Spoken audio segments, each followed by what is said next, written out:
There's only one thing harder than keeping stupid things from happening to people, and that's keeping people from doing stupid things to themselves. You've probably heard about bath salts. Not the kind for bathing, but the kind that's making people do bad crap, crazy stuff all over the place, like climbing up telephone poles and jumping into traffic, or killing your neighbor's goat while wearing lingerie.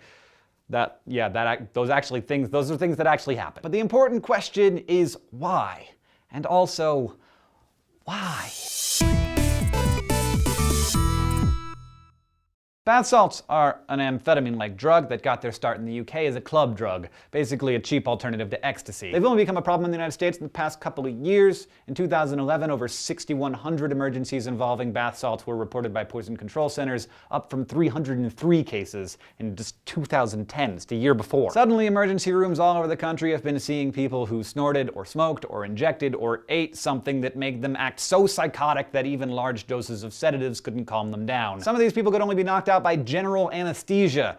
Symptoms included fevers up to 107 degrees Fahrenheit, along with extreme paranoia, dangerously high blood pressure, and heart rates and blood toxicity bordering on kidney failure. These drugs, which have also been marketed as plant fertilizer, incense, or cleaning products, contain a group of synthetic stimulants called substituted cathinones. Cathinone is an organic stimulant found in a plant called khat that's native to the Middle East and East Africa, and it's a dangerous and illegal drug. Most bath salts use one of two main substitutes, mephedrone or methylene dioxypyrovalerone, which, because of it being really long, is generally just called MDPV. As with drugs like cocaine and meth, these substitutes stimulate the central nervous system while messing with one of our most beloved neurotransmitters, dopamine, the chemical that our brain squirts out to reward us when we do something good for our survival, like eating food or having sex. The more dopamine our neurons get, the better we feel, for a little while at least. But in a person's brain, the synthetic cathinones found in bath salts combine the effects of both cocaine and meth at the same time.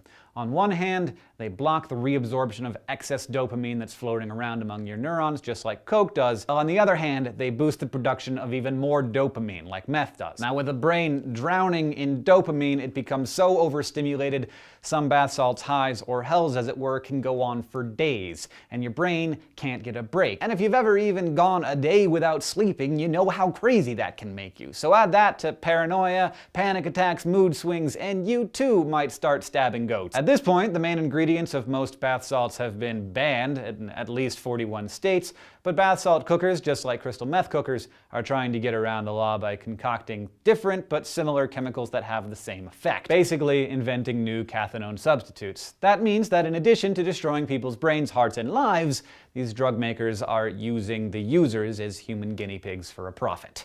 Fantastic. So seriously, you guys, I know that this is not the target audience for these drugs, but don't do drugs, and most especially don't do new drugs that nobody knows what they do, because you never know what's gonna make you, like, go eat your neighbor's dog. Thanks for watching this episode of SciShow.